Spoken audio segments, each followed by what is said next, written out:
Relatos Paranormales Oficial.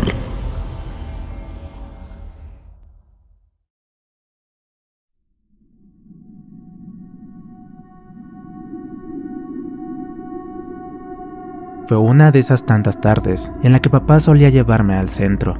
Yo tenía unos 7 años de edad en ese entonces, y como mis 3 hermanas ya superaban los 15, se puede decir que yo era la consentida. Caminábamos por la calle, mientras mi padre me tenía tomada una de mis manos, con la otra yo sostenía el helado, el cual iba disfrutando gustosamente. Desde una cierta distancia la vi. Era una mujer, nunca la había visto antes, pero por el modo en el que ella nos venía mirando, me dio a entender que sí nos conocía. Lamentablemente no me equivoqué, y al parecer no tan solo nos conocía, sino que también le caíamos mal. Pues apenas estuvo a unos pocos metros de nosotros, sin ninguna clase de escrúpulos, comenzó a ocasionar aquel altercado. Comprendí que ya fue demasiado tarde cuando mi padre la reconoció. Eso debido a que recién detuvo la marcha cuando la escuchó gritar insultos estando ya cerca. Pero no lo puedo juzgar. En esos tiempos él ya estaba enfermo y cuyo mal le había afectado su visión. Me quedé paralizada del miedo, asustada, sin saber qué hacer.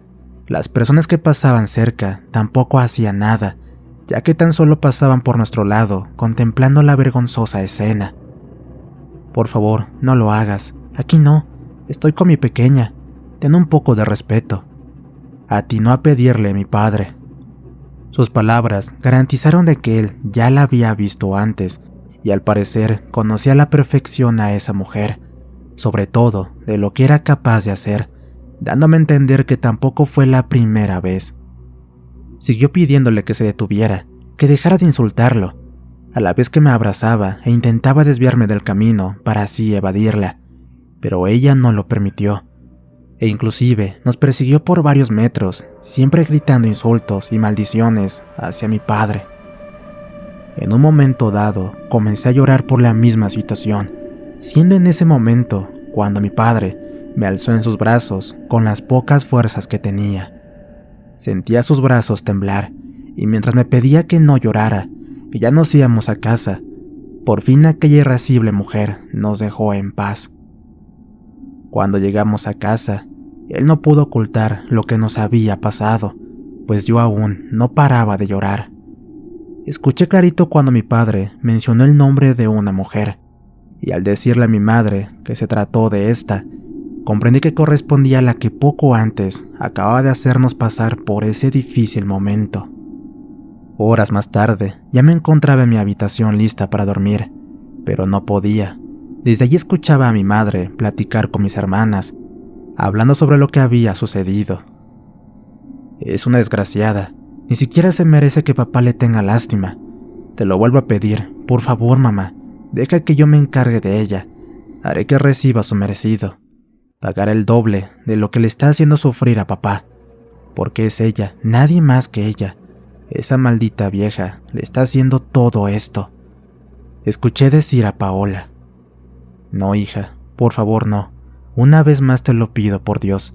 Ni tú ni tus hermanas deben hacer eso. Piensen en su padre y en mí.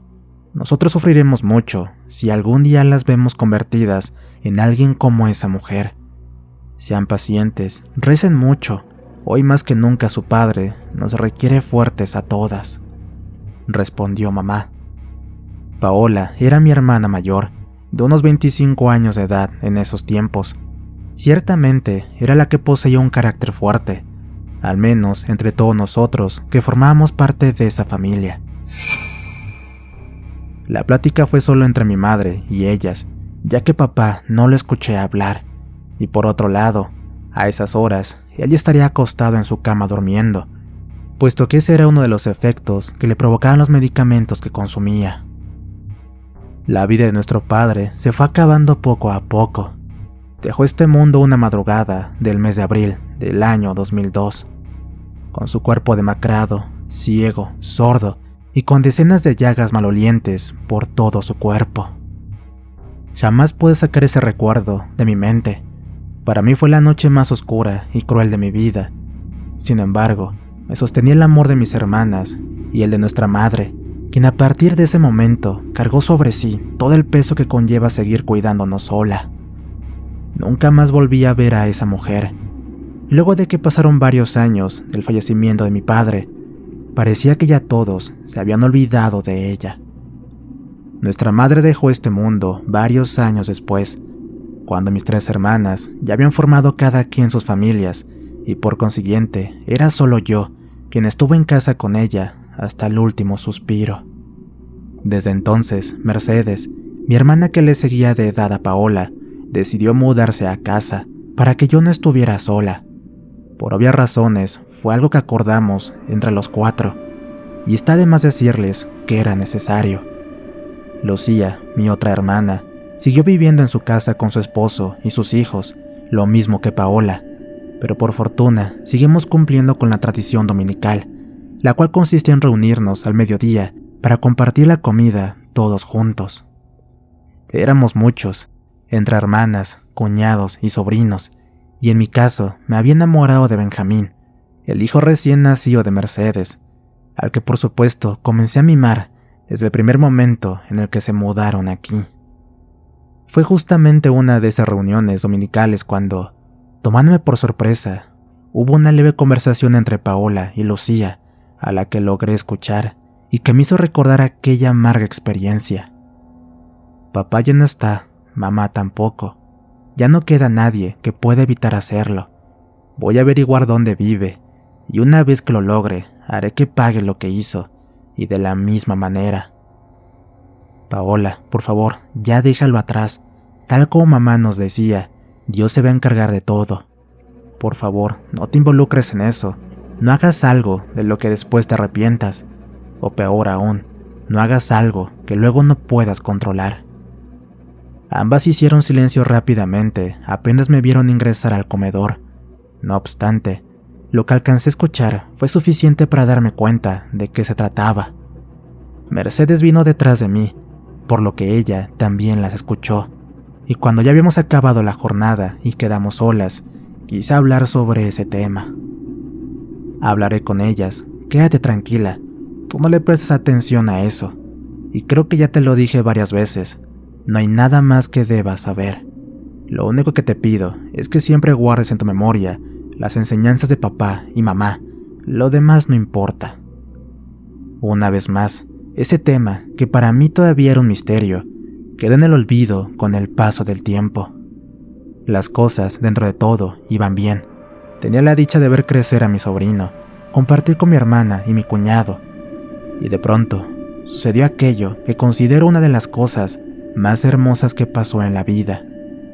Conocí a un muchacho, su nombre era Manuel, era un año mayor que yo, pero lo suficientemente maduro como para enamorarme al poco tiempo de conocernos. Cuando nos hicimos novios, nos prometimos amor, y no es por exagerar, pero les prometo que los dos llegamos a pensar que nuestras vidas se habían unido para siempre. Éramos el uno para el otro, y mientras más pasaba el tiempo, más nos íbamos convirtiendo en un solo corazón. No obstante, hubo un pequeño detalle del que me percaté a los primeros días de conocernos. Se trataba de él, más precisamente de su salud, ya que a pesar de que lucía un hombre fuerte y sano, había momentos en que lo notaba decaído, como si estuviera débil e incluso adolorido. Cada vez que le preguntaba cómo se sentía, su respuesta era la misma, que no le pasaba nada, que se sentía un poco cansado y nada más. Y como les digo, eso ocurría únicamente de vez en cuando. Hasta que en una ocasión, cuando ya teníamos algunos meses de noviazgo, y estando sufriendo una de esas decaídas, al cuestionarlo sobre cómo se sentía otra vez, la respuesta que me dio ahora me hizo erizar la piel. Estoy bien, no te preocupes, amor, tan solo me duele un poco la cabeza. Son como punzadas que vienen de golpe, pero luego se van. Exactamente esas mismas palabras las tenía grabadas en mi mente desde hace muchos años atrás. Las oía decir a mi padre cada vez que mamá le preguntaba qué le ocurría, cuando él apenas empezaba a transitar por aquella enfermedad que finalmente lo llevó hasta la tumba. Por supuesto que no quise decirle nada a Emanuel sobre ello, pero les prometo que mis ojos se humedecieron luego de escucharlo decir eso y recordar lo que vivió mi padre. Esa noche cuando llegué a casa, lo primero que hice fue contarle a Mercedes lo que había pasado, siendo en ese momento que ya no pude contener mis lágrimas y rompí en llanto. Cabe mencionar que hasta ese entonces, solo Mercedes conocía a Emanuel en persona, eso debido a que él me acompañaba hasta casa de vez en cuando. Distinto era el caso de Lucía y Paola, quienes ya sabían sobre el noviazgo, pero todavía no tenían la oportunidad de conocerlo. Esa noche Mercedes me animó diciéndome que no tuviera miedo, que tan solo es una coincidencia, que las cosas no tienen que ser de esa manera. Asimismo, me aconsejó que le dijera a Emanuel que fuera al hospital, que no se quedara con que era un simple dolor y ya. Por mi parte, ya conocía a sus padres. Hasta ese momento me habían tratado bien, aunque parecían un poco reservados, lo que impedía que yo tuviera una relación más fluida con ellos. Aún así, me animé a seguir el consejo de mi hermana, y luego de pedirle a mi novio que fuera a un hospital, y ante su negativa, fui directamente a sus padres, a quienes encaré sobre ello. Fue una tarde cuando se lo dije, y vaya que su respuesta me dejó desconcertada. ¿Hospital? ¿Médicos? Eso no es otra cosa que puros gastos innecesarios. Agradecemos tu preocupación, pero nosotros nos vamos a encargar de Emanuel. Verás que dentro de poco estará en óptimas condiciones. Más allá de su inesperada respuesta, en cierta forma me quedé tranquila al saber que ellos se harían cargo. Sin embargo, con mucho pesar, con el paso del tiempo, me fui dando cuenta que, sea cual sea el método que ellos ocupaban, a Emanuel parecía no ayudarlo. Una noche de viernes decidimos salir a dar una vuelta por el centro. Fuimos al cine y luego de cenar en un restaurante que solíamos frecuentar. Antes de regresar a casa, nos paramos en una plaza, en donde nos sentamos a descansar por unos minutos. En tanto platicábamos, noté que Manuel empezó a llevar sus manos a la cabeza, pero no en señal de que le doliera, sino más bien que algo le molestaba. Refregaba sus cabellos y por momentos se detenía, hasta que de pronto, y dejándonos a los dos pasmados, al retirar sus manos, quedaron sobre estas una gran cantidad de cabellos. Fue impactante ver aquello. Fue como si de repente el cabello comenzara a caerse por sí solo. Emanuel se asustó ante el fenómeno, tan así que empezó a desesperarse. Quiso ir directamente a su casa. Me tuve que regresar en un taxi sola, y al llegar a mi hogar, una vez más acudí a mi hermana para contarle lo que acababa de pasar. Se puede decir que a partir de esa noche, comenzó la parte más dura de mi experiencia. Mercedes me volvió a pedir que no me asustara, que solo era coincidencia, pero muy dentro de mí sabía que no era así. En cuestión de un mes, Emanuel ya había perdido la mayor parte de su cabello. No obstante, cuando una noche me hizo aquella confesión, ya no me quedaron dudas de que mis sospechas eran certeras, lo que me partió en pedazos el corazón. Veo una cosa, en las noches, una silueta negra que aparece y desaparece entre las sombras. No sé lo que es, pero tiene la forma de un hombre, sin rostro ni nada que lo defina. Es simplemente como un ser oscuro y espectral. No me hace nada, tan solo se muestra, como si fuese su único fin, que yo lo viera y nada más. Pero un terror inmenso me invade cuando se manifiesta, y este se disuelve cuando él se va. Les conté a mis padres, pero ya sabes cómo son. Noto que sí le dan importancia a lo que me está pasando, pero hagan lo que hagan, me lo mantienen oculto. La otra tarde, quise ir a casa de mi abuela para visitarla. Ella es más atenta conmigo, pero también dudo que en esta ocasión quiera llevarme a un hospital. Yo misma fui quien lo acompañó. Los médicos que lo revisaron le recomendaron hacerse estudios, lo que implicaba tener dinero. A pesar de ello, nos dejaron bien en claro que Manuel estaba enfermo y que requería atención médica de inmediato. Mi mundo se partió en dos cuando sus padres se enteraron que fuimos a un hospital. Se opusieron a que siguiéramos manteniendo una relación, pero dudaba de que fuera solo por eso. Eso debido a que, la última vez que me vieron con él, me insultaron, me culparon de todo y me maldijeron. Yo no entendía nada, Pero como les digo, ahí comprendí que había algo más de trasfondo. Cuando le conté que Manuel estaba perdiendo el cabello y que veía esa cosa, Mercedes ya no pudo negar que yo tenía razón. Mi novio estaba padeciendo la misma enfermedad que mi padre. Los días posteriores fueron un verdadero suplicio para mí. Lloraba todas las noches por él. Me torturaba no poder verlo, no saber cómo estaba. El consuelo de mi familia me sirvió de sostén, pero por más amor que me demostraban, nada podía calmar mi sufrimiento. Para colmo de males, Paola dejó de venir a casa. Debido a mi estado depresivo, tarde me di cuenta de ese detalle. Pasaron muchos años para saber el motivo, y lo que provocó en mí fue una mezcla de dolor, sufrimiento, decepción y rencor. Emanuel falleció meses después, en su casa, flaco, pálido, con su cuerpo demacrado, ciego, sordo y con decenas de llagas malolientes por todo su cuerpo. Así es, exactamente del mismo modo en el que falleció mi padre.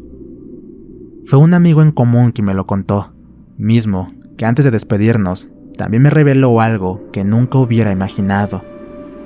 La razón por la que la familia de Manuel no le daba importancia al hospital era porque creían en la brujería, sino precisamente la abuela de él, quien la practicaba. Y qué pequeño es el mundo, pues luego sabría que esa mujer no era más que la misma que en aquella oportunidad, cuando siendo niña caminaba junto a mi padre, manifestó su odio hacia él con insultos y maldiciones. De este modo voy a concluir mi relato. La abuela de Manuel fue quien hizo la brujería a mi padre, es decir, la culpable de que él haya tenido ese tétrico final. Toda mi familia sabía eso, menos yo, y Paola, mi querida hermana, quería vengarse de esa mujer haciendo lo mismo, usando brujería, a lo que mis padres opusieron hasta el último día de sus vidas. Aquella vez que la escuché hablar con Lucía, Paola cumplió su amenaza, buscó y encontró a esa bruja, e hizo que un curandero le hiciera un trabajo para castigarla. Pero lo que mi hermana no sabía es que el nieto de esa mujer era Emanuel, mi novio, y que fue él quien recibió el trabajo de lleno. Cuando Paola me lo confesó llorando desconsoladamente, me juró una y otra vez que ella jamás quiso hacerle daño a él. Cuando se enteró que mi novio se trataba de Manuel, y al saber lo que le estaba pasando, intentó detener el trabajo malicioso, pero el propio curandero que lo hizo no pudo frenarlo, argumentando que ya era demasiado tarde. Pasé mucho tiempo sin dirigirle la palabra a Paola, no tan solo por lo que provocó con Emanuel, sino también por haber desobedecido a nuestros padres. Nunca supe cómo empezó todo, me refiero al motivo por el que la mujer le hizo eso a mi padre. Lo bueno es que ésta también falleció poco después que Manuel, o solo Dios sabe cómo habría terminado todo. Nunca hay que desestimar los consejos de ellos. Los padres son sabios, y por algo nos dicen las cosas, sobre todo cuando se trata de desear o hacer el mal a otros. Porque, por más que esa sea nuestra intención, el mal lanzado puede recaer sobre quien menos lo merece, convirtiéndolo así en una víctima equivocada. Gracias por compartir mi historia. Historia escrita y adaptada por nuestro amigo Lázaro Scripta para Relatos Paranormales. ¿Qué tal, amigos? Espero que esta historia de terror haya sido de su agrado. No olviden suscribirse y activar la campanita, así como compartir el contenido con sus amigos.